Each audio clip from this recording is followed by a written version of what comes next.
your diligence. And so good morning, good afternoon, good evening around the world. Thank you for joining this Global Chamber MyFinB session on artificial intelligence. And it's the fourth of our four of this particular roadmap series. And it's a really important one because as you're building your business plan, particularly today when there are so many changes going on in the world, you can't just do it in your head. You've got to have help. And artificial intelligence allows you to get that help in a way that people can't do. It's a great supplement to what you as an executive can do with your business. And so we've got some really great speakers today who are experts in the areas of our artificial intelligence that can assist you in your business. My name is Doug Brunke. I'm the founder and CEO of Global Chamber, and I'm honored and pleased to introduce our first guest, who's Nazri Muhd of MyFinB. He's the CEO founder as well of his own company, and he's a serial entrepreneur based out of Singapore. Apologies to Nazri that it's so late there, early here in the United States and in North America. But Nazri, thanks for hanging on, and we'd love to kick off with conversation. Sounds like Stephen might have a dog in the background there. I'd like to have a Sorry, that's my puppy. I'll make sure he's under control. The challenge is working like from a home, very right? large puppy. Wow. Okay. Fantastic. Well, so Nazri is a puppy of sorts as well because he's so easy to work with and he's brilliant. He's got really a lot of great things going on with artificial intelligence. And today, Nazri, you're going to be talking about benchmarking, and we really appreciate you taking the time. Thank you very much. Thank you, Doug. Hello, Stephen. Hello, Raj, once again. Hi. Tonight, I'll be speaking about strategic benchmarking with the use of artificial intelligence. TGIF, everyone. Thanks for tuning in. I know we've probably lost a few guests from Singapore because of a very historic moment tonight. We are experiencing the counting of election results. So the voting stopped at 9:30 p.m. tonight, which is about half an hour ago. So we get to know tonight whether the Singapore government will continue to hold the vast majority, the ruling party having the vast majority of the country. So we are having elections right now, and we are looking forward. So it's no big deal for me staying up awake at this point in time because we'll be waiting for the results past midnight. Yeah. So without much further ado, I would like to share with everyone the things that we do here with the problem statement being surfaced right now about businesses lack systematic comparison. So whether we are under or overperforming, whether we want to restructure, whether we will pivot during COVID times, we certainly need some form of benchmarking before we can carry out any form of intervention on our businesses. So benchmarking is extremely important because you have to use it not just for one purpose, but multiple purposes, whether it's for fundraising, where you need to compare yourself against various parties, various startups that are raising in seed, pre-series A, series A. You need to benchmark yourself in terms of the amount relative to the valuation, relative to your growth. And in doing so, you need to have a valuation other than based on your standalone fundamentals. You need to compare yourself against similar startups in similar stages or listed companies that are either small or mid-cap listed in their respective bourses. And we like to know whether how many times of PE or sales multiple do we command. And we certainly like to know our margins, our cost structure, our sales growth against our competitors and comparables. And most importantly is before you even compare it externally, you need to have an internal performance review of your various ratios from profitability to solvency to liquidity to even operational performance. So it becomes a very critical aspect of any company or any startup, whether you're a listed company, whether you're a mid-sized company, or whether you're a small company. So it is indeed a need that we see happening very much between stakeholders. Yeah. And how do we strategically benchmark using AI? There's two types of technology that we at MyFinB does. And one is basically at the natural language generation area, which is involving analyzing structured data like spreadsheets, financial statements, loan documents, statistics, or any form of numerical data like journals, ledgers, and transaction sheets. And on the right side, there's a technology called natural language processing, which can be used to analyze unstructured data such as text, publication, and I'm sure my esteemed guests and panelists will be able to share more of some of this technology. So what differentiates one technology over another is the use of AI through strong or weak AI. And in this case, the weak to moderate AI will be described as one that is able to describe and diagnose. Means that it tells you what happened, it able to tell you why it happened, right? It's able to benchmark, profile, tiering, percentile analysis, and so on, and then explaining why it happened. So the green little shaded box at the bottom with the green border talks about the weak to moderate AI. But if you move towards stronger AI, it's able to predict, prescribe, and monitor. Not only is it able to explain to you what happened, but it's able to forecast and map out scenarios in the next 6 to 8 months. What are the kind of best, worst case scenarios that could impact your financials or your business? And certainly moving on to the fourth level will be prescriptive analytics, or be able to prescribe or recommend sort of action plans or roadmaps in phases. So not only it can tell you the problems, not only can tell you the scenarios, but it can prioritize the problems for you and then prioritize the solutions that address the problems. And then last but not least is beyond financial reporting or some form of financial reporting. Post-reporting, there's a need to monitor, trigger, highlight some of the red flags or emerging dynamics that may impact what you analyzed 6 months ago. So in this kind of COVID times, you can't look at point one and expect point one to persist. There's too many scenarios going on. There are too many variables that could move against you unexpectedly, and we should always be nimble and adaptable to such a situation. So rather than using a manual approach of doing things, you can use NLG and NLP to provide the all 5 levels of analysis and generate the insights for you.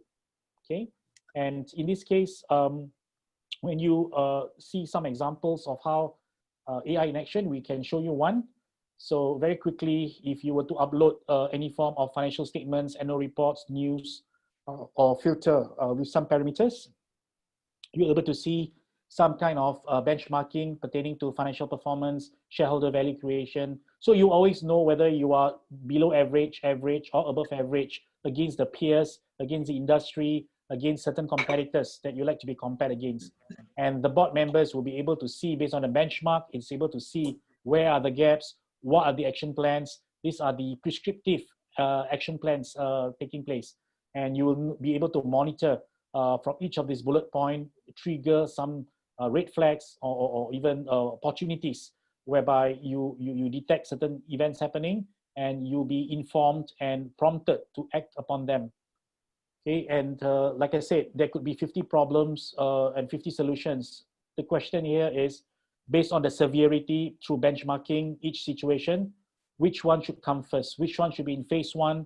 Which one should be in phase 2, 3, or 4? So AI can be used to basically incorporate and process structured data through the financial statements and forecast forward, as well as the latest news about a particular company and sensing how it may impact your financial variables and so on. Okay, so just moving on to this, from incorporating the news, you can also look at the impact on share price. So in this case, if you're a board member or you're the owner of a company, you would like to see how basically you compare against companies' PE ratio, the sales multiple ratio, whether you're cheap or expensive. Everything is about relative analysis, right? So if you think you're good, somebody else will be better. Or if you think you're bad, right, you could be better or less worse off than somebody else. So using AI, not only you use data or quantitative data to benchmark, but you incorporate qualitative news and map it against the stock price, map it against the performance of your stock against others.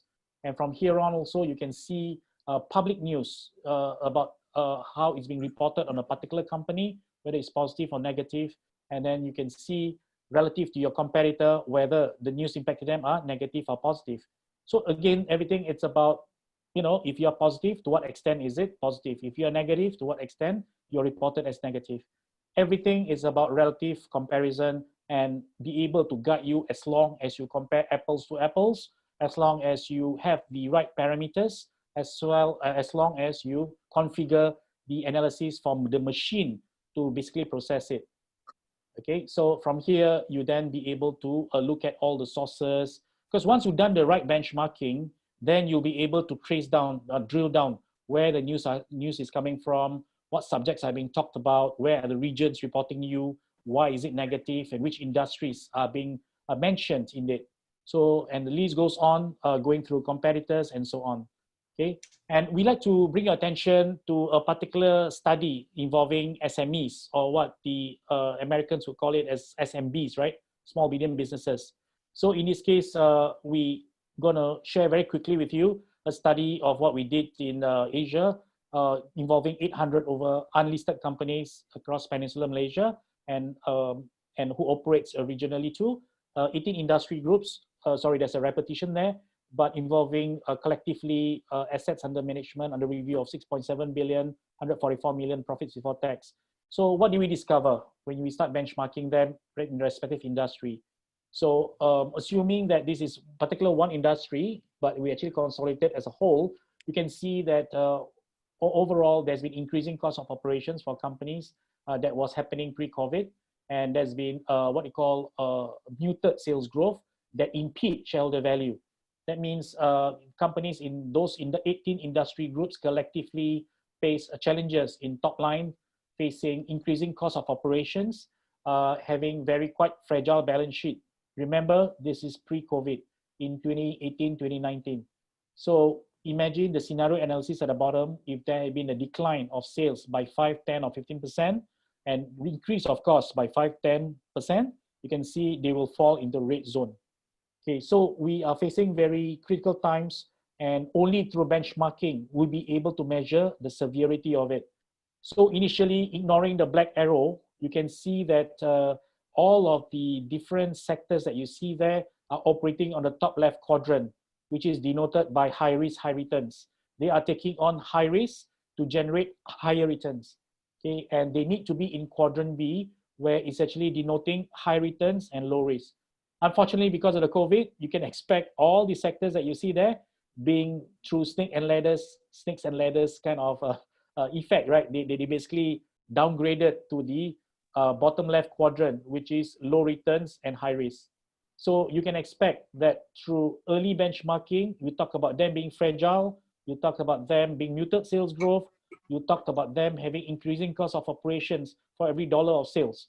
Now, because of COVID, you can expect all the quadrant in quadrant A, right? All the sectors in quadrant A has been pushed down to quadrant D, D for Delta or Denmark, right? And this is where you as a policymaker, you as a business owner have to take even tougher or even concrete measures to help this hundreds of thousands of SMEs. In this case, the sample size is only about 800 plus, but imagine if the sample is representative of the whole population of SMEs, they will have serious trouble. Okay, and this is what the industries are facing right now, suffice to say. Now, on a more lighter-hearted moment, if we were to benchmark the big boys, Jack Ma versus Elon Musk, what do we see using AI? So putting our engine into action, we uploaded the financials of Tesla and against Alibaba, a tale of two heroes, right? A tale of two leaders. You can see that without even reading the details, just by looking at the signals, you can see Tesla has a lot of red flags, a lot of red marks. So in this case, if I were to put a magnifying glass on your screen, you would read that their shareholder value, their risk levels, and their ability to generate profitability through the productive use of their assets are very much constrained. Okay, they secure very low scores. Okay, if you are a 12, which is excellent, and 1, which is poor, they belong to the, I think, 3 point something, which is the red zone, as compared to Alibaba, right? Which experience all green signals and all green indicators. So are we saying that Musk is worse off than Jack Ma? Are we saying that it's better to follow Jack Ma than Elon Musk? No, we're not saying that. Okay, when it comes to such unicorns, you have to look at more than one variable or one few sets of indicators. So it depends on whether you're Team Ma or Team Musk, right? So then if you look at their stock performance, you can see that Alibaba experienced 153%, okay, all the way till a certain date of, let me see, 4th June, right? And then if you look at Elon Musk, he experienced 4,000 over percent of stock performance all the way from 2010 till 2020, 4th June, similarly. And then you look at the benchmarking scores. Overall rating of Jack Ma is actually 8.4, which is belongs to the green category. And if you look at Tesla, it has a rating of 2.9, which is on the red zone. And then it breaks down into how they generate profit, how they deliver shareholder value, how they manage their risks, and how they manage their productivity. So wait a minute, when you benchmark themselves financially, didn't we just realize earlier that Tesla was a red company having a lot of challenges, a lot of stresses on the balance sheet? How about Alibaba, a more conservative balance sheet, but experienced relatively lower performance than Jack Ma? So it goes to show that you need more than one set of indicators to benchmark yourself strategically. Okay, I will not go into this Ma versus Mustang. We can leave it to the Q&A. But what's interesting is that, when you look at performance of a company, when you benchmark yourself against others in a similar industry, you may be below average, but for some reason, the market rewards you more. So let's leave this leave this to the Q&A if necessary. Yeah. And then if you were to upload 10 years of their speeches, if you were to analyze 10 years of their interviews, press releases, put it into the AI engine, the NLP engine, you'll get to see, based on a big 5 value personality, they are of different breed. There are some common attributes between them, but they are different as described by the system, right? And then you can see that the top part describes Elon as shrewd, excitable, and guarded, while Jack Ma is described as critical, excitable, and analytical. So the adjectives, the descriptive part about them then began to reveal itself in the subsequent sentences. And then at the bottom part, you can see the percentile of how their character is assessed if you were to take their public speeches, announcements, interviews, and so on, right? So this is another way of which you can benchmark, not just based on numbers, but also based on your personality, your leadership style, and your management style. So what we're trying to say in my last 2 slides is that, before you pivot, before you start to restructure, before you start to position yourself and do some intervention, you have to do benchmarking first. You have to know what is your yardstick. You have to know where you begin, where you end, and where are you at in the middle of the turbulence right now, right? And then my key takeaway is that benchmarking, especially if done strategically, must involve qualitative and quantitative. As you can see from the Elon Musk example, no single ratio or set of indicators tells everything. So the market rewards you more, even though your balance sheet is impaired, even though you have basically technically, very, very stressed out balance sheets as compared to more conservative, more profitable companies who experience much 10 times lesser than you in terms of stock returns, right? The market. And then this is a lesson to be learned for any SMEs or startups, that benchmarking using AI cannot be a plain vanilla approach. It cannot be standardized. It must be configured based on the economy, based on your industry characteristics. Okay, as you know, Alibaba operates in certain sector, while Jack Ma works in a certain sector, while Elon Musk works in a totally different sector. But both of them have a certain view about AI. If you had listened and observed their conversation in Shanghai about the disruptive nature of AI, both of them have different perspectives about that. Not only do they operate differently, but they also have different perspectives about how AI can help the economy or destroy humankind. And at the end of the day, the right parameters must be used to make sense and to conduct more effective decision making. So this is the gist of my presentation. I'd be happy to accept any questions through the chat box, chat room, or the Q&A later on. So over to you, Doug. Thank you very much, everyone. Thank you, Professor. I think you've actually you've had an announcement recently, right? Haven't you received some award? Which the company level, is it? Yeah, we've your adjunct professorship. Oh, that's not an award. Okay, yeah, yeah. Basically, we've got I've got conferred a certain professorship in AI practice by one of the progressive private university in Malaysia called Sunway University. So our role is basically to propagate the knowledge of AI, to incorporate industry knowledge into the university side, and making sure the graduates, the undergraduates, have enough or relevance in terms of applying AI to their course study and when they graduate. So yeah, thank you for that insertion of news. But yeah, no big deal. Just a lot of work to be done. There's a lot of responsibility and work to be done after that. Thank you. Congratulations. Just one quick question before we shift to our next speaker. What you showed there, how much of that was the MyFinB, and what's involved with pulling something like that together? Because MyFinB facilitates the pulling of together, but how much of what we showed there was right out of the system? Yeah, all of these are actually generated out of our system. We basically developed our own proprietary AI technology, as mentioned earlier, the natural language generation and the natural language processing. So we use this to educate people on whether you're from public sector, private sector, or non-profit bodies, universities and all that, to speed up the process of analyzing trends, getting insights, making forecasts more accurately, assess the implications of what the forecast means to the existing policies or strategies, taking steps to actually improve it. So all these can be done within minutes, or thousands of these can be done within hours, as opposed to taking weeks and months to come out with what you call a view or recommendation or a diagnosis. So that's why we work with government agencies all over the world, specifically in 19 over countries, to push for SME reforms amidst COVID. This is something that we view seriously because technologies aside, what we care right now is to make sure that all SMBs and SMEs are given the right help, the right attention to restore their financial health to good status. Fantastic. Great. Thank you for sharing that. And yes, if you have questions, the Q&A room, please go ahead and we'll answer those after we've had each of our speakers speak.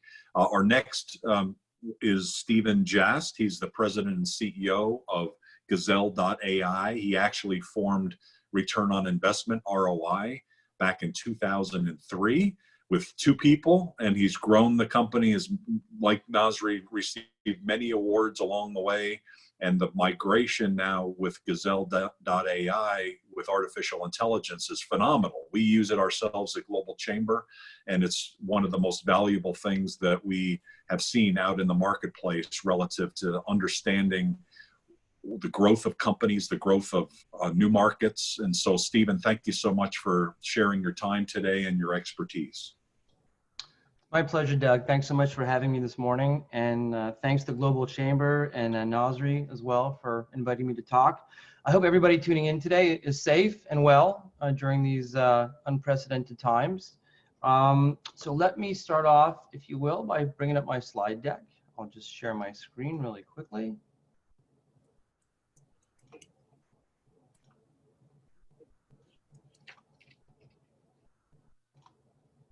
Okay, so Doug, can you see my slide deck? Perfect, yep. Okay, wonderful. So Nazri, thanks so much for your presentation. I see a lot of interesting synergies between our companies, and it would be great to have a conversation with you, perhaps offline when we're done. Let me maybe take you back just a little bit to give you some perspective as to how we got into the world of artificial intelligence and the development of Gazelle.ai.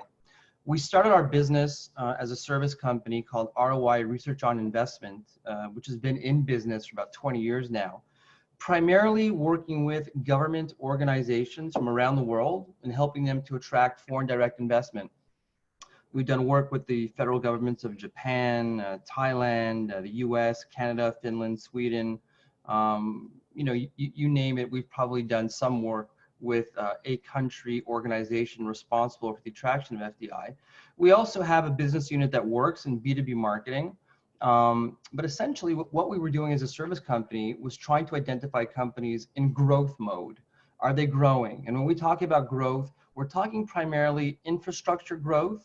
So the construction of bricks and mortar facilities related to warehousing, logistics, R&D labs, manufacturing, et cetera. And we're also talking about increases in employment. That's what we're looking for, job creation and capital investment.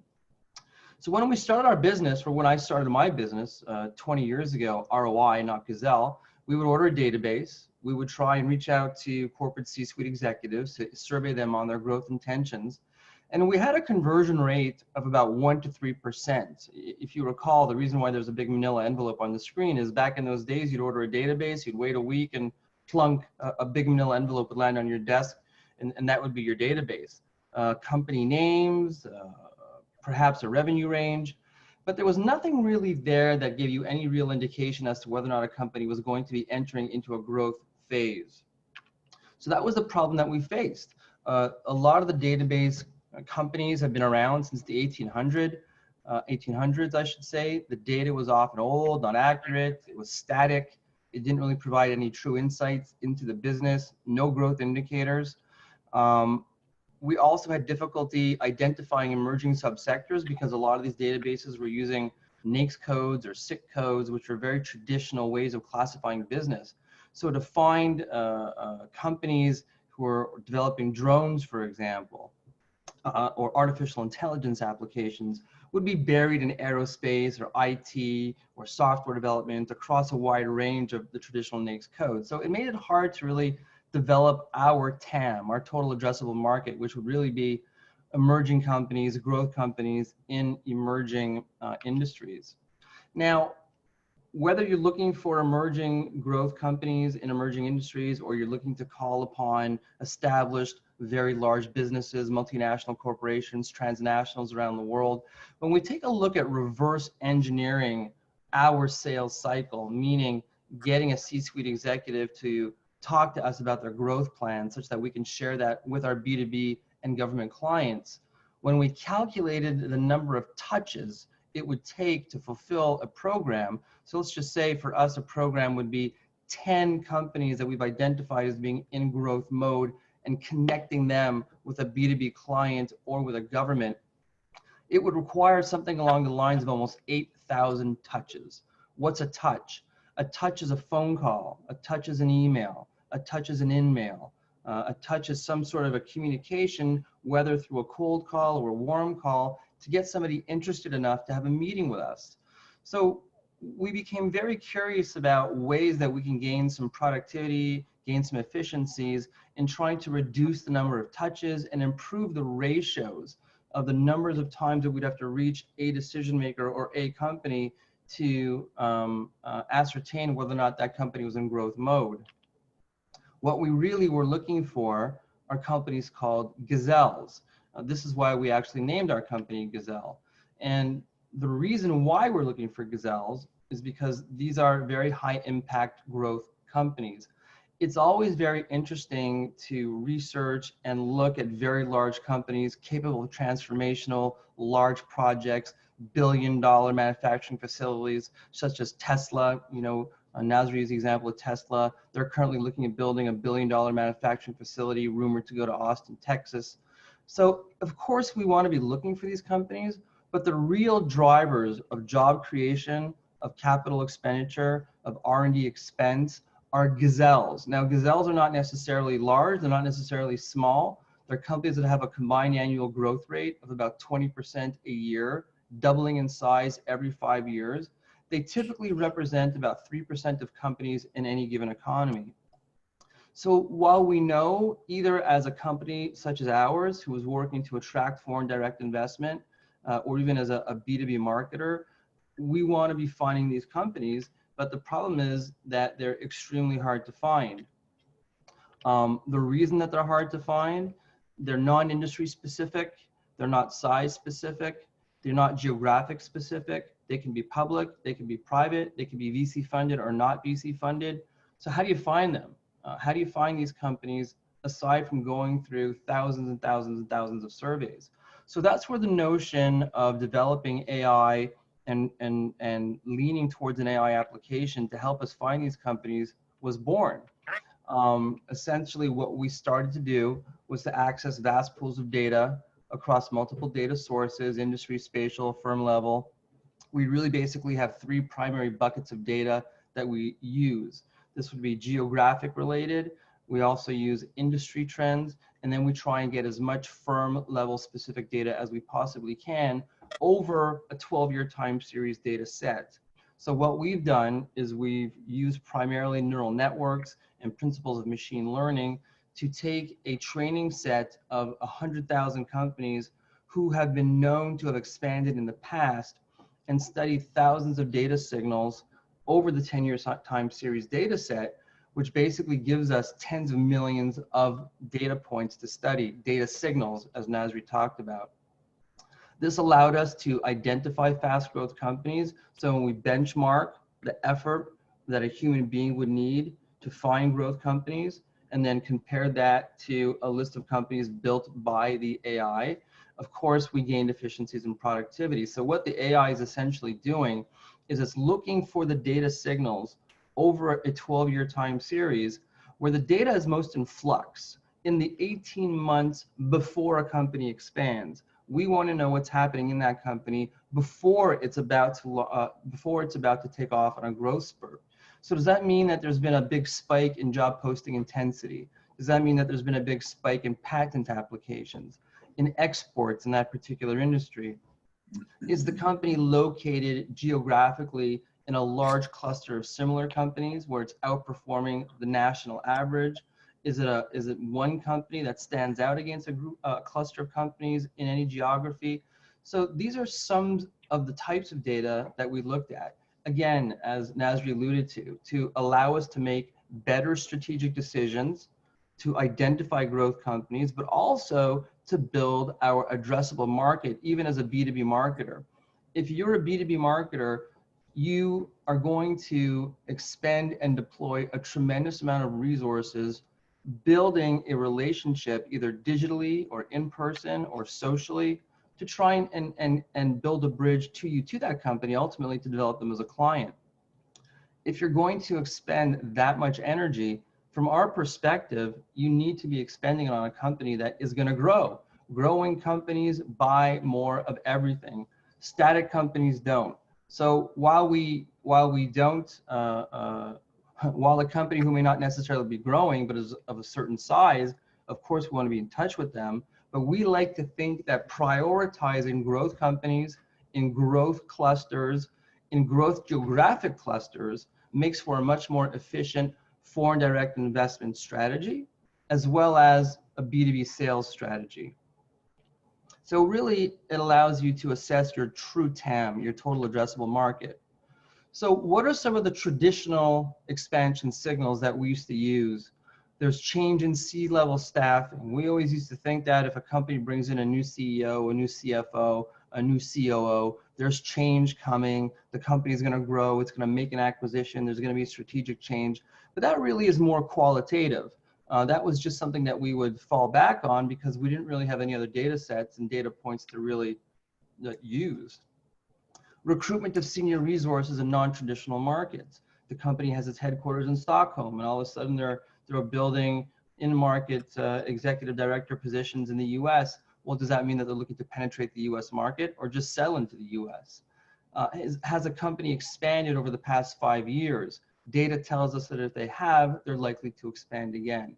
Spike in job posting intensity. If a company has translated a website, if the website was in German, it's a German company, now all of a sudden there's an English version. Does this mean that they're looking for clients in English-speaking countries to expand into English-speaking countries? So again, these are some of the traditional signals that we used and that we also fed into our machine learning algorithms.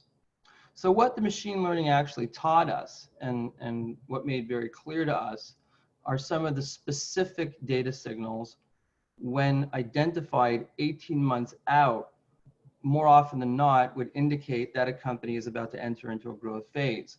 So this would include patent activity, magnitude of export activity, degree of concentration of companies, so clusters, degree of cluster concentration in a given geographic territory, return on equity, sales relative to assets, assets relative to liabilities and inventory, availability of credit was incredibly important, employment levels and benefits, particularly pension plans.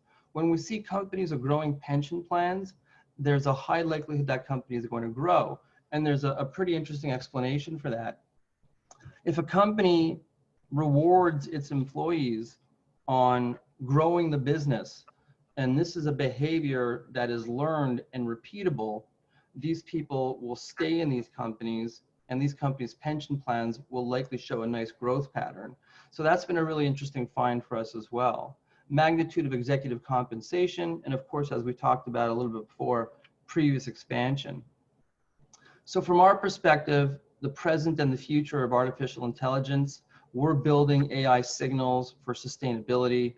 We're looking to build AI signals for energy consumption, which kinds of companies will require more energy or less energy, in what times. We're also looking at signals that would lead us to believe that a company will either make an acquisition or be the target of an acquisition. Of course, benchmarking is incredibly important. We want to be able to benchmark one industry versus another, one subsector versus another, and assess its suitability for either FDI or to attack as a potential sales market, emerging industry growth, industry targeting, growth markets, and global expansion. So that is essentially what our play was in artificial intelligence, to build a score. We call it a G-score, which tells our subscribers whether or not an individual company is likely to grow. And in building lists of these companies, we then have a GIS feature where we've geolocalized companies by longitude and latitude down to their zip codes. So you can build very detailed heat maps of where these growth companies are by industry and by geography.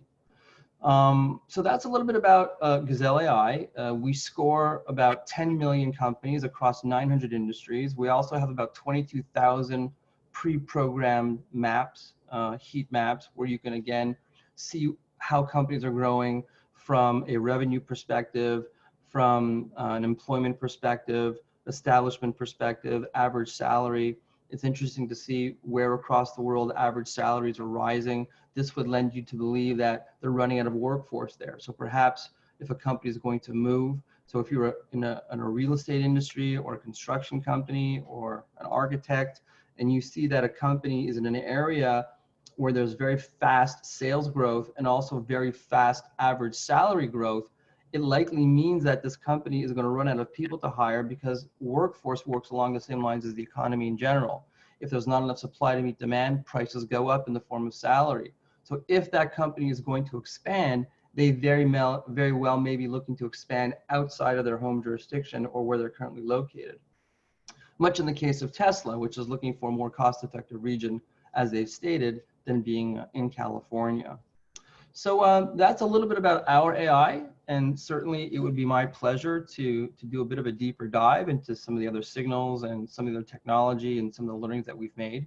So Doug, thanks again for the opportunity to present, and I'd be happy to field any questions. Fantastic. Thank you, Steve. I really appreciate that. Great information. Great segue from Nazri's presentation. And we'd now like to shift over to Raj, who also has a different perspective using artificial intelligence on the marketing side. Raj, are you there? And then once the three speakers are finished, we'll have time for Q&A. And please feel free to fill in your Q&A. Raj, you're the CEO at MyFinB, and you're based out of London. And I failed to mention that Steve is based out of Montreal. Right. Raj? Sure. Can you hear me? Can you hear me? Okay. We can. Hi, it's Raj Mupala. Thank you very much, Doug, for this great finale of the series, right? It's been great. And of course, thanks to Nazri as well for inviting me throughout the series. It's been brilliant to hear fellow speakers, as well as, how the technology has been using across, Asia and Europe and also US. I think it's great series. I think thank you for you both, Doug, and as well as the whole GC and Nazri as well for arranging a fantastic series. And Steve, that's brilliant, actually, the conversation, what you talk about Gazelle and looking at the insights about, how do you get early signals, right? And of course, it's very useful. From myself, just maybe show a quick presentation if that's okay, and I'll show you also a quick demo. And our company is AI Infinity. Our vision is to actually help human intelligence with AI. So basically, that's what I'll share my screen, Doug, if that's okay.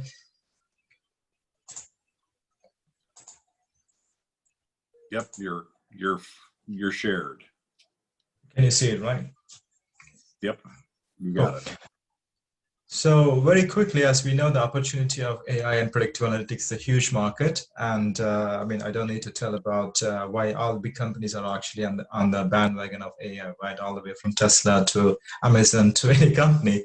So the one thing we talked about in different series is about AI is not just only for the bigger companies that, okay, they need to have these technologies, but actually it can be really useful for smaller businesses also. We talked in the first series that anyone who has customers, it's very important for them to understand their customers' kind of data sets and actually understanding about their issues and also understanding about their sentiments. I think this is a definitely powerful angle about the whole idea of the sales and marketing, and also understanding the brand reputation and also the position which Steve mentioned about identifying the early signals actually within your company rather than going else somewhere else. So it's kind of that space where we play around. And just very briefly, so this is a kind of a problem as we all see in the current reality as well in COVID, as well as in general. So there are a lot of customers talking about, different companies, and I like that company, I don't like this company, the sentiments are, I don't like the banks currently because they're not able to, give a good customer service because, and also there are many issues happening across the banks, retail companies, stock issues. And this powerful sentiment is actually generated across social media from citizens like you and I. And also from the news agencies like Bloomberg and Reuters, they talk about companies' performance. It's a huge data sets used in natural language, in English and in whatever languages you have. This is the biggest problem. Everything is there, but it's very difficult for organizations to understand and also get a sense of what actually the insights about. What is the topic? What is the kind of trending topics? What are the issues people are talking about? So what we thought about is like, okay, we developed something during this COVID lockdown from February, and actually we developed based on some intellectual property we developed in NLP, which is kind of complementary to what Nazri has developed about NLG, natural language generation. This is about NLP, natural language processing, which is kind of subset of AI, looking at how do you make sense of all this data so that people can able to see that in more consumable dashboard or something like real-time insights and risks like that. So basically that is our aim, and that's what we've developed. And actually it will help any customers to understand their customers' problems and also the sentiments. Just instead of me going through an example here, I think we all bombarded with many news, and as Steve also mentioned about, many data sets could be news, could be social media, could be any internal data sets. It's impossible for any organization to analyze it at the speed of what they wanted. So what we do is we quickly get the data in real time and actually give a powerful indication of what the sentiment is about. And also you can really see the categorization of news like risk news and organizational news and opportunity, an example like that. And you can go through much more further details about more graphical things about, okay, what are the different banks they're doing at the moment to compare again as like a sector analysis, and also to put them into different perspectives. So just briefly about that as a product. And this is Alive Core 360 and shows real-time risk sentiments and insights from the huge data sets, social media, and also the articles. Just about that. And some of our product line is useful in financial services, automotive, and healthcare, and looking at many common problems about customer experience, company insights, and fraud detection using anomaly pattern behaviors and process automation. And the benefits and some of the things. And all we wanted to make is like fun with AI, because obviously we talk about many people think still as like AI is a black box. It is a black box for some of the models. What it's been happening. One of the space I wanted to really touch about is explainable AI. this is what we are actually doing about explainable AI is about how the system actually defined a model, how the system actually could make a decision like a credit lending. If someone is actually lending in a financial institution, it's not most likely a person who is doing right now, it's maybe a machine. So this is where I think in the UK and Europe really, there's a law happening from PRA and also FCA, public regulatory authorities, that all the rules, whatever you have in the engines, like in the financial or any other automation systems, it has to be explainable. So if it is not explainable, then obviously it's kind of huge compliance issues, right? I think this is a big regulation happening. And this is one of the space we are actually playing around with explainability of AI. So how the system could able to define whether you actually have a score of 980 versus 1000, whether you have given a loan or not. These are fundamentally some of the things what we are doing. Apologies, I think my lighting is a bit dark. As you can see, I'm talking and the background lighting is kind of going off and on. I'll show you that in reality, the platform as well, as you can see here in real time, you can really see about, take a topic of what Nazri has mentioned, Tesla, right? So this is our product. If you talk about Tesla, so in real time, this actually will go and give the information about Tesla. What happening is right now. So as you can see from Tesla as a company, you can really see the sentiment from the news, which is actually, we have access to around 30,000 news articles, all the way from the top Bloomberg, Reuters, to BBC's, to Wall Street Journal, to the regional news, like the local news as well. And it gives a sentiment about articles, as well as a sentiment about that company from the social media, like Twitter example, where people can unbiasedly tell about, what they think about the company. And also the sentiment arising from different countries across the world. You can see the bigger the bubble, which means there's a lot of conversation is happening. And also you can really see the news categorization, like, what you think of the sentiments and what do you think of the news, an example. Very high level dashboard, what you can see.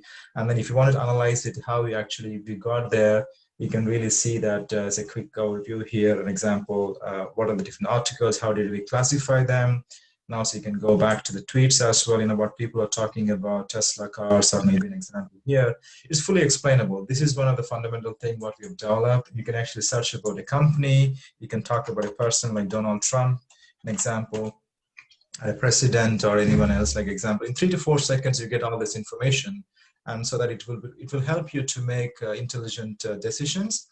And obviously you can able to find out real insights about, of course, Donald Trump's information is, a lot of information is coming from the US as expected. And you can really see, I think a lot of articles are going on with him about yesterday about some of the fake accounts or something from Facebook, right? It's been the conversation of the day from yesterday. You can really see all these conversations. And yeah, so now so you can really see about the tweets as well.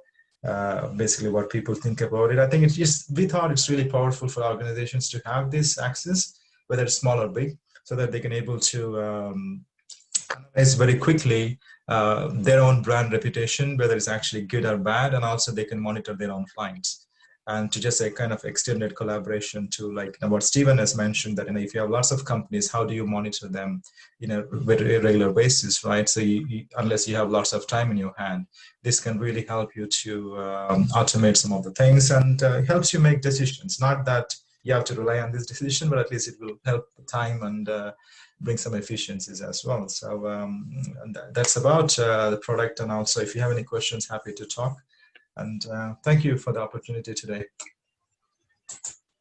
Thank you, Raj. Really appreciate it. It's an interesting how each of you have taken artificial intelligence and applied it in different ways. Raj, primarily, I think the benefit largely is on the marketing side to feed into the business.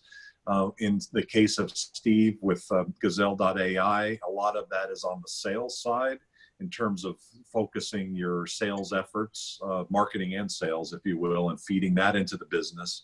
And Nazri, you have worked on really fundamentally working with probably the financial people within the company and giving them the tools that they need to be able to make the better decisions going forward. So I'd like to turn it back to Nazri in terms of what you've just seen and ask the first question, which is around, how does an SMB kind of pull all of this together into some sort of a coherent way so that they can actually use this to shift or pivot or to optimize whatever they're doing in their business? Well, thank you, Doc. My response to this is that I can guarantee everybody that this is very unscripted, but based on what I see, based on what I hear from my fellow panelists, and as you articulated very clearly, so if I'm an SMB and I'm looking for partners in a particular region, so I would use Stephen's tool to actually hunt for those that would meet certain criteria in terms of the growth, in terms of the industry that they're in terms of whether they're on a downturn or upturn as far as the life cycle is concerned. So, I would start using Stephen's tools for a moment, and then I would start to look at Raj, and I try to get a sentiment around that company, their industry, and the economy from the unstructured data point of view, from the news point of view, right? Then I'll drill down about the top 10, top 50 news about the economy industry that I'm pursuing outside of my local stuff. And then shamelessly, I will say, I will use my tool to basically evaluate the financials, the risk levels, the balance sheet profiles, and the predictability of how they are going to perform, taking into account all the macro and micro news. So from an SMB, they don't have to hire expensive CFOs or advisors to be able to put all the information in one box, in one file, in one report. To guide them on where to go, how to go, who to partner with, what are the risks, what are the upsides. All this can be laid out neatly and systematically, digitally to the hands of the SMBs. And that's what I see how this can be turned into very, very formidable use cases, yet very impactful for any SMB anywhere in the world. Thank you. Fantastic. We would like to try to stick to the time, so we've only got about 5 minutes or so left, and so we really only have time maybe for a question or two, and then really a wrap up. One next question would be regarding, and this goes to all three of you, regarding the fact that we've really kind of started this pandemic back in the January through March period of time. How is artificial intelligence? Do you have to do something extra special to kind of weed out kind of the previous versus what's been happening now? So many businesses are in flux, and so how can you really determine what's really happening in the market given kind of the rapid flux? Does that basically say artificial intelligence is maybe the only way to do it, or do you have to do some special things in the systems that you have to be able to get useful data out of it? How have you guys found the data that you're getting, and how you need to manipulate it now given the rapid changes? Doc, Nazri here. Perhaps you could also include a question that is very relevant to your question about the ethical side of obtaining the data and using the data. So perhaps we could answer on a two-part basis, yeah? Especially from Sure. Stephen and Raj. Thanks. Please do. Yeah, please do. Stephen, you want to go first on that one? There's a lot sure. to well, sorry. Well, Doug, to answer your question, we've been trying to, algorithms and machine learning applications are in a constant state of learning, which is why they're called machine learning. So obviously, the more data that you're able to feed into the algorithms over a longer period of time with a larger data set and training set, the better your results are going to become. So if we're looking to adjust our growth scores based on COVID, what we've been doing is we've been trying to follow companies filing for Chapter 8, Chapter 11. We've been looking for company closures. We've been trying to ascertain companies that are receiving PPP, which industries are in less demand, which industries are in more demand based on data that we're able to get. Unfortunately, sometimes a lot of this kind of data, there's a bit of a lag on getting it. So the challenge is being able to get data that's very current. And a lot of the publicly sourced data that we get through the US Bureau of Economic Analysis and Department of Commerce, et cetera, has a bit of a lag. So you need to find ulterior and alternative sources of data, which is what we've done. So we're very well aware that the scores that we generated on a company's potential to grow, for example, let's say an airline or aerospace companies or automotive, have obviously been greatly affected. We know that these industries, manufacturing industries, have been affected tremendously since the onset of COVID. So to answer your question, it's to add new data to try and enhance the data signals and hence train algorithms for outputs that are more in line with today's reality. From an ethical perspective, We don't expose any personal data in our platform. We're not, we're not necessarily trying to create. I think some of the larger ethical issues are centered around, biomedical issues and ethics. And for our purposes, the AI rests behind the screen, and we're providing a score for growth. So a lot of the personal data, a lot of the data that may be deemed ethically questionable are not surfaced on our platform. So we struggle a bit less with those concerns. Got it. Raj, or do you wrestle with that? And do you have a thought on that? Sure, definitely. I think ethics for sure, and ethics and bias is one of the fundamental problems for the current AI black box models, right?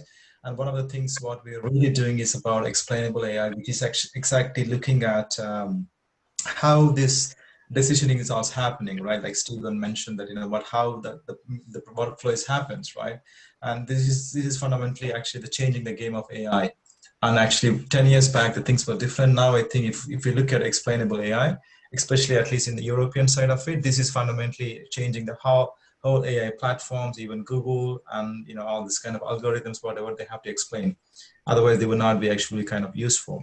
And in terms of ethics, really, and in the context of EU, we have GDPR, which is actually looking at general data consumer protection. Which means that we have to comply with that, which means that even if you take anyone's data, you have to have the permission from them. You cannot able to consume the data as just like freely, like what companies are used to do. And we are covered, and also whatever technology, whatever we have, it has to be GDPR adhered to. Obviously, UK is going out of EU, but still we have the same kind of equivalent data protection rights in there as well. So. But as a company, we do that to make sure the data and everything is compliant and regulated. Yeah, that's a great point. We also follow GDPR norms on how we're exposing and procuring our data as well. So thanks for bringing that up, Raj. No worries. Nazri, what are your thoughts?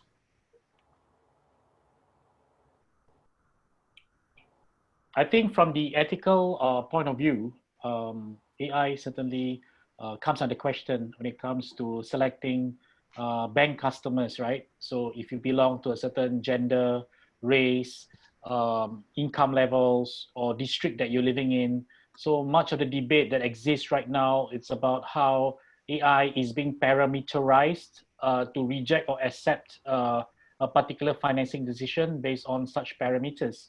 So if a bank is very mercenary about it, and follows strictly their risk management procedures, even without AI, they would have approved or rejected a loan application just based on that.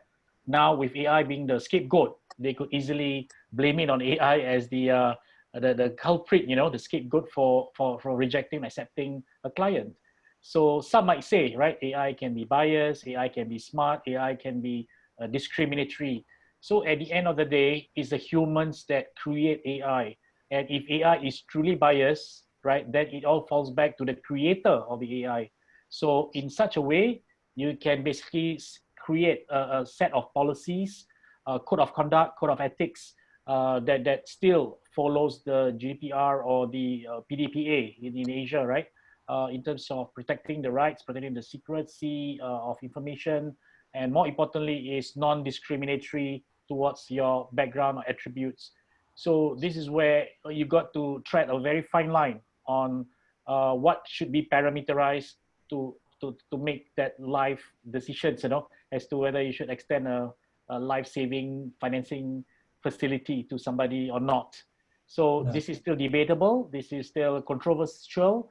And, that's the best we can do. That is to govern humans first before governing how AI can be parameterized, right? So, yeah, thank you. Yeah, I mean, there's still obviously a human element in decision making, and at this point in, our development of AI applications, it certainly helps. It helps with decision making. It helps with processing large amounts of data in a more effective and time-effective way. But ultimately, there still needs to be some level of human intervention, particularly when ethics are involved. So I think that, as long as we're mitigating, as long as we're mitigating against AI, making our entire decisions, there's a safeguard there. Yeah. I think just one last thought, I think what Nazri is really powerful, that actually the AI models are actually being trained by humans, right? So there's already an inherent bias actually gone into the system.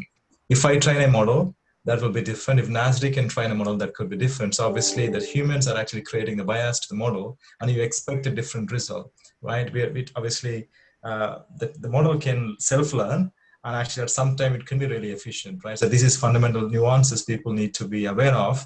And yes, obviously it's not perfect, and actually the AI can be really useful to humans, really, if we can leverage that as an augmentation, not as to replace, right? Basically, Yeah. that's what I wanted to kind of convey a message as well to everyone there. I know we are overrun a little bit, but I have a little use case that I would like to share. Just now I shared an example about the banks, right? So it dawned on me that a high court judge, right, a senior high court official came to us in our Center of AI Innovation in KL, wanting to develop a robo-judge. And why is that so? It's not because AI is biased, it's because the judges are biased. Right? So that was the pain point that was described to us by a high court senior judge, right, that who says that, okay, if I'm a female judge and I have a convicted rapist or molester in front of me, and I'm a mother of three girls, young girls, and I'm a female judge, right? So the challenge that got surfaced was, okay, the chances of the female judge giving a more punitive sentencing tends to be more likely than a male who basically presided over a similar case. And I'm not positioned to say how valid that statement is made by the senior court official, but that was the pain point that they have. So how do we address that? To address the human bias in a sentencing case, well, you could basically use AI to go through all the precedents, the cases in the past. So which is worse off, to have humans sentencing people in a biased manner, affecting life and death and the livelihood, or having an AI that is controllable by identifying the parameters? Even when you do sentencing, there's actually some form of facts and figures and guidance that would not leave any stone unturned. It comes to precedents, cases, and previous judgments and all that. So if you were to look at it from that point of view, it's very arguable. On the banking side, you may think that you are biased because you discriminate against a non-bankable person. On the legal side, on the judiciary side, you tend to offer harsher punishment when you have a vested interest in the rights of women. And no right, no wrong, but I'm just saying that this was the feedback given to us on how certain judges can effect higher penalties on cases where they felt strongly about it, and hence it can be subjective, and hence it can be biased. So the question here is, who should govern who, right? Who should be guided by whom? So to me, my bottom line is, humans cannot be overrun by machines, but humans can be guided by machines when it comes to beating bias and subjectivity by looking at objectivity, facts, and figures. But machine cannot go out of control, unsupervised learning, in such a way that you cannot trace where the source, where the attributes, how the parameters are being determined. There has to be a policy around it. There has to be procedure around it. There has to be a strategic thinking and governance and code of ethics built around it. In such a way, machine and human can certainly work hand in hand together. But machine supports human, and human uses machine, and not being replaced by machine. That's my last message. Yeah, thank you. Yeah. Really good thoughts. Stephen, would you like to make some closing comments? Well, I don't know if we've gotten to the point where AI is going to be effective at identifying outliers and the black swans and so forth. So to Nazri's point, while it can certainly help, I think that there's still the necessity of a human element and a human component. Like anything else, AI is a great tool, but in many circumstances to be used with a grain of salt. Particularly when there's ethics involved, let's say outside of a purely robotic manufacturing environment where decision making actually affects people's lives.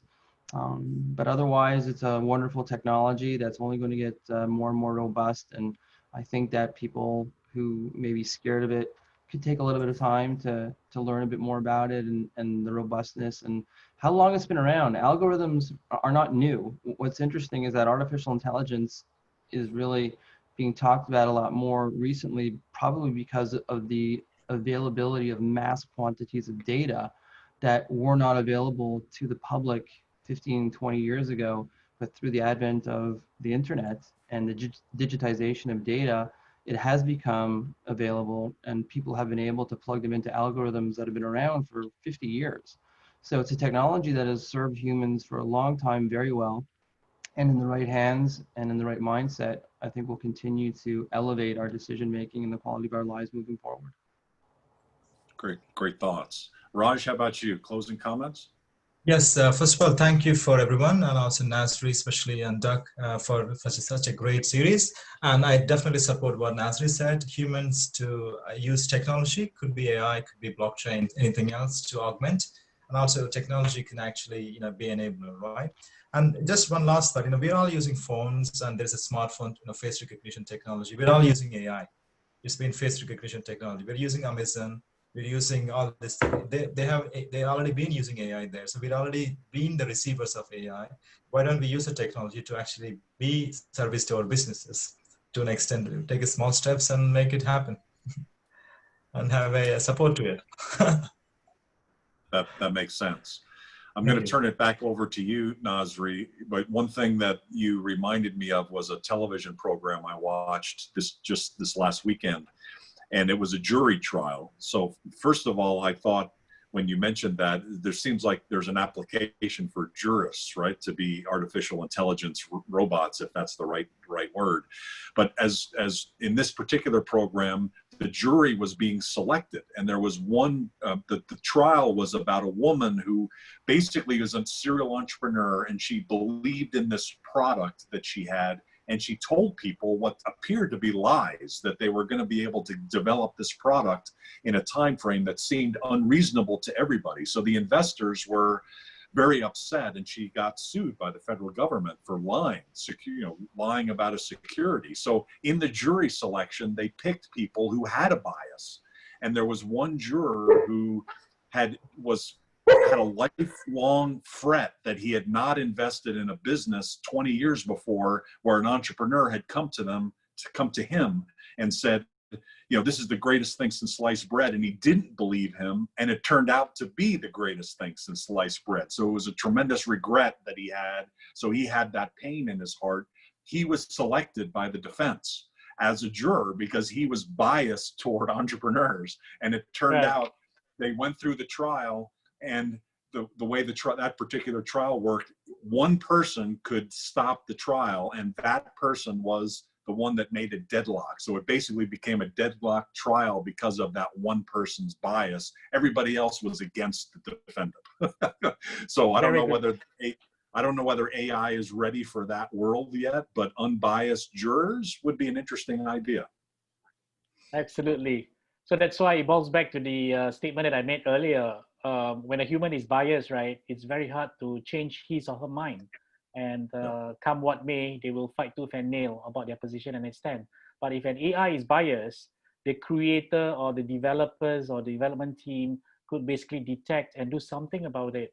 So this is where, whether politically, socially, commercially, we like to be able to control things rather than leaving things uncontrolled. And human bias is something that is very hard to control, very hard to manage, and very hard to change. So it's the lesser of two evils, gentlemen and ladies.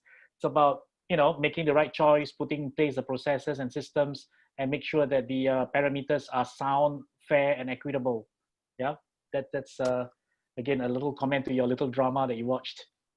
Yeah, and I think what you're really talking about is, I call this enlightenment. When you're really truly enlightened, you understand your own biases, and you're able to kind of elevate to a different level. And I think all three of you have reached that level. You're able to develop products and technologies for the market. And so I congratulate all of you and really appreciate all of you for taking the time today. Nazri, do you want to close it out and say any final closing comments? No, I just want to extend my sincerest appreciation to Doug for the excellent moderation and completing the 4-episode series. This is certainly a big step to our partnership into the next level. For the past many years that we've been together, this is indeed the next level of partnership that we're going to see more impactful stuff. And as for Stephen and Raj, very interesting, mind-blowing technologies that you have. Very practical, and certainly calls for partnership between and amongst us. And looking forward to the starting of a journey. This conclusion of this episode does not mean the end of our journey with Global Chambers. This is the beginning of something, you know, interesting and impactful and meaningful in the wake of COVID. So we can look forward to working with you and through the Global Chamber. Yeah, thank you so much. Absolutely. And for the audience, thanks for staying up. And for the Singaporeans who are tuning in, good luck with the results. And we hope to have a better country, better management, and better future for all of us. Right. Good.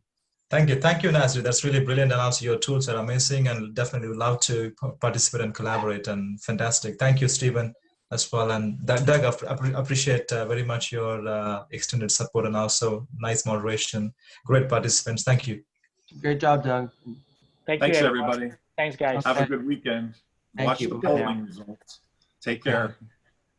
Bye now. Thanks, Nazri. I'm looking on Google, and the results are not in yet for Singapore. So when do you expect the results to be in? Probably starting midnight onwards. Oh, midnight. Okay, Yeah, so another hour? Yeah, probably in stages. It would probably extend till 2, 3 a.m. Yeah. Ah, I see. Okay. Can you use artificial intelligence to predict what the result would be? We do that for politicians, actually. We do that for, yeah, we do. We do it for all kinds of things. we look at what sort of dance moves Doug has, or what sort of music he listens to, the kind of politicians he's supporting in the US by scraping his Facebook and analyzing his Facebook comments, right? We have a football poll that we have in the office, and our chief AI officer uses his AI to try and see if he can get an advantage in picking the winning teams. And how was it like? Can I pay some bets behind that? He had a very big lead, I got to tell you. He picked some upsets that I don't know if it was the AI or the weather during the game. But anyways, there's lots of interesting applications. Yeah. Oh. Okay. Well, have a great day, everybody. Thanks, everybody. Take care. Have a good weekend. Keep in touch, guys. Take care. Yeah, absolutely. Thanks a lot, Doug. We'll be in touch very, very soon. Yeah. You bet, Nazri. Thank you. Yeah. Okay. Bye-bye.